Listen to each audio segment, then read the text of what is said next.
All right, continuing our week-long series, Black at Private Education and Race, highlighting the discrimination and racism many Black students say they face while attending predominantly white institutions. The Black at movement first launched over the summer when students felt compelled to speak out about their experiences following the death of George Floyd. But what started in New York City has since spread across the country. I spoke to Soleil Kelly, an alumna of Advanced Math and Science Academy in Massachusetts. She explained what pushed students at AMSA to take a stand. Okay, so before we get started, explain to our audience what exactly a charter school is and how it works differently from, for example, a public school. So in Massachusetts, a charter school is an independent public school. So basically, when they get started around, for us, it was 2005, they put forth a set of rules for the Commonwealth to decide if they are for it or against. It can be anything from the way that they teach or the type of classes. For us, it was a very rigorous academic curriculum, starting college and high school courses as early as middle school. And so that charter set forth, the Commonwealth approves it, and over time, if the charter is not met, the charter could be taken away. Unlike a public school where anyone can do it and anyone can join, a charter school has a very specific set of rules that it must follow. And with regards to those charter schools, as you know, in 2019, the National Center for Education said charter schools struggle to improve test scores, and research seems to also suggest that these charters are more racially segregated than public schools. Does your account reflect those findings? For us personally, I think a lot of our racial makeup has to do with the region that we're in. We're in central Massachusetts, which just naturally is not a very diverse area.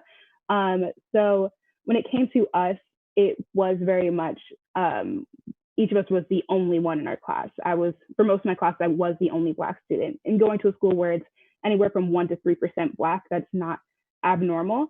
And also with the schools, they do reflect the areas that they're in because they do draw more from certain towns and cities. So if you are pulling only from white towns and cities, your racial makeup is mostly going to be white. So yeah, for us personally, it was very much a situation where we were the only ones, but I don't think it necessarily brought forth racial segregation. So why did you choose to launch this account? It actually catalyzed by a very specific incident that happened at school that we as alumni just didn't think it was handled correctly. So it began as I organized the Black alumni from the school. There's about 30 to 35, depending on the day, who's really responding. And we launched an email campaign, basically emailing the administration about everything that has happened to us and how these other things happening 5, 10 years ago were also not handled correctly. And we hoped that that the administration would change with the times. We didn't exactly get the response back that we wanted. So we launched the Instagram page with a list of demands that we wanted from the school to change. And we also used it as a platform to share stories and statistics from our students, kind of giving them a platform to amplify their voices, to share what happened to them, which we found can be extremely cathartic for them. What were some of the demands that you made? Our demands spanned from everything just dealing with the Black Student Union to curriculum and teachers. So I founded the Black Student Union in my sophomore year at AMSA.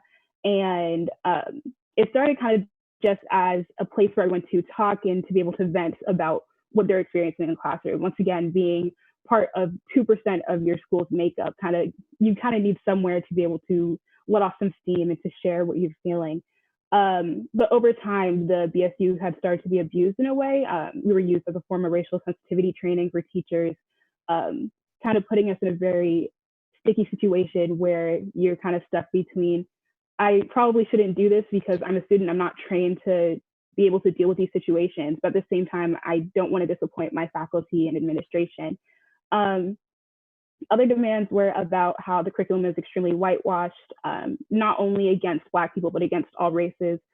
We're not really learning the full span of American or world history. And being a school that is from 6th grade through 12th grade, it's really important that everything is taught, because if you don't learn about other aspects, you only learn about the Wild West from the standpoint of oh, these were pioneers and they found this land and they worked it and they made these great things. We don't recognize the genocide and, or even just the fact that there were Black and Mexican cowboys. Like there were people there that existed. You kind of go forth and you never really know the full story.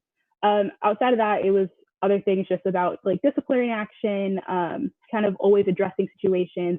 I was just trying to hold the school accountable.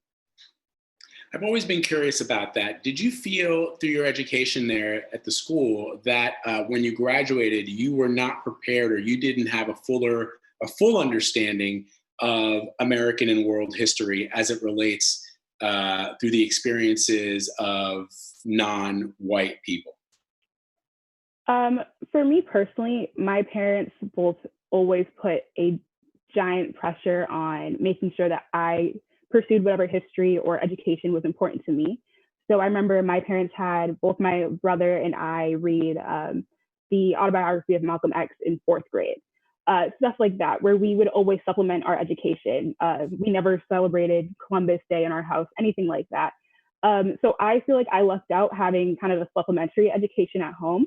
And I can't knock AMSA for the education that it gave me. I'm at a top 15 university now, and that wouldn't have happened without AMSA. But I know for a lot of other students, this is the only thing they're getting. They don't have parents asking them to do more research for themselves, or they personally just don't have the curiosity to even learn about other peoples, which is why it's so important that the school does address it. So the board of trustees at the school are all white, with only one Latino in the committee. Do you feel then that they recognize the importance of having a diverse teaching staff and a student body? Or because historically, I mean, just given that statistic, that reality, it strikes me as perhaps not at the forefront of what they are considering.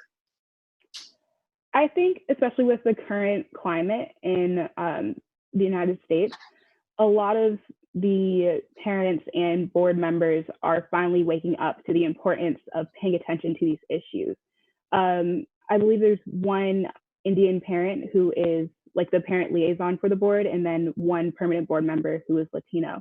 And they both do kind of echo back to saying diversity is important. But I think for a lot of the white members, this is kind of the first time they're really noticing that these are issues. One thing that we keep getting from the page is like, this hurts. Like, I'm surprised this can't be happening at our school, but it's happening under their noses. They just never had to pay attention to it. So I think that's what's so important about the page, is that we're sharing our story so loudly and in your face that you can't ignore it anymore. So your Instagram account says that you are working with your administration to address the demands. You released some of those demands that we talked about. I guess it is interesting when you say that they're saying, we're so hurt, we can't believe this is happening to our school. You mean the people who run the school, basically, who are responsible for the school? Yeah. So does it strike you does it strike you as disappointing that they are only realizing some of the pain, some of the hurt that you and perhaps other students have gone through over the years? You're talking about alumni who've gone to the school for however long it's been in existence, who perhaps felt much in the same way. And it's only now in 2020 that the administrators and other alumni are saying, wow, we're surprised that people are so hurt by some of the experiences that they had at school.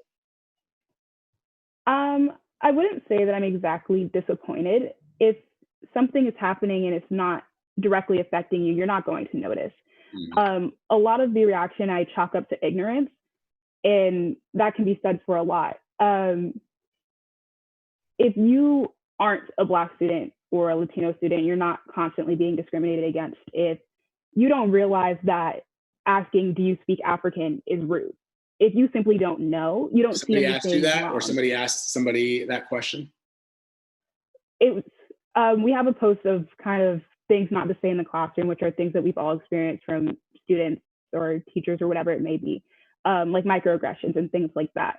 And I think what it is it's ultimately just mass ignorance of not paying attention to how things are affecting others, but also on our side as Black students, knowing the fear of whatever is going on to us not being addressed the way that we want. So just keeping it to ourselves within our own community.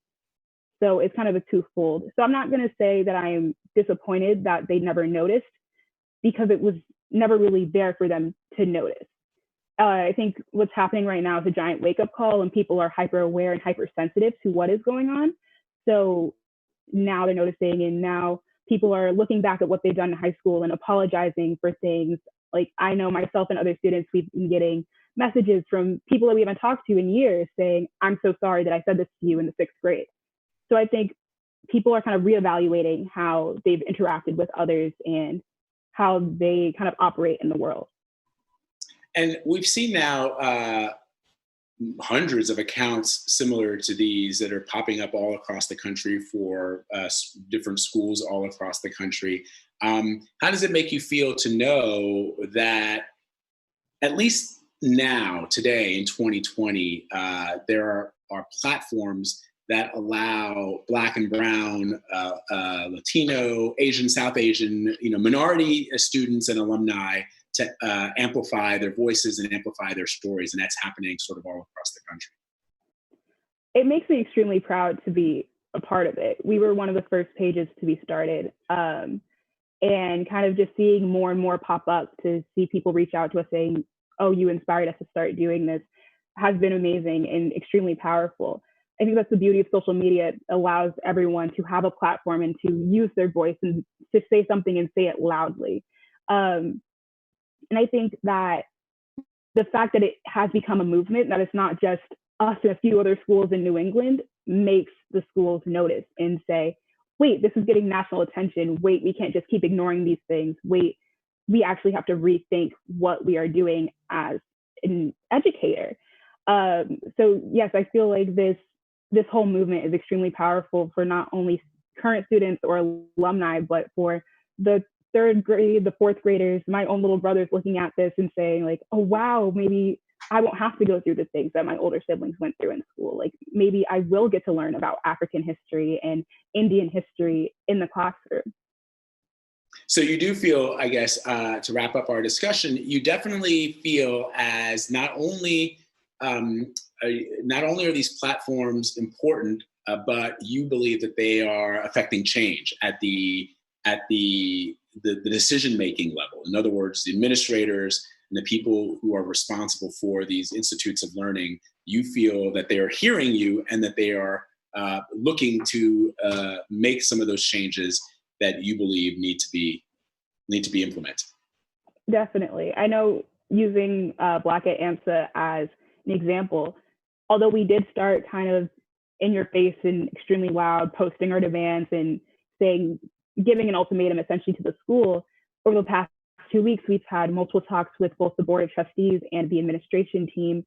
We started reforming both the English language arts as well as history curriculums to be implemented at the start of the 2020-2021 school year. They already started reforming their disciplinary action and escalation of that. Everything like that is showing me that, at least for our school, I know for several others, that they are open to change, they're ready to change. They kind of just needed a slap in the face to get started. Fantastic. Soleil, thank you very much for spending some time with us. We really appreciate it. Thank you. I had a great time.